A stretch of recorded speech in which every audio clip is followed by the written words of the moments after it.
Jadi kalau abang bekerja dengan banyak objek, terus abang pengen isolasi salah satu objek yang ada di sini, abang bisa pergi ke layer, ya, terus pilih salah satu, misalnya yang ini yang merah, tahan Alt, terus klik. Nah, sekarang abang bisa edit objek ini ya tanpa mengganggu objek yang lain. Contoh kita mau edit node-nya, pergi ke sini, pilih node tool. Nah, kayak gitu ya. Misalnya kalau udah, abang tinggal klik sembarang aja. Nah, begitu. Atau cara lain, misalnya abang pengen edit yang ini, abang klik kanan, terus hide others atau Ctrl H ya shortcutnya.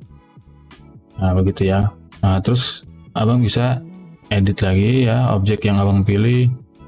Kalau udah, abang klik kanan lagi di layer, terus pilih ini ya, show others atau Ctrl Shift H gitu ya.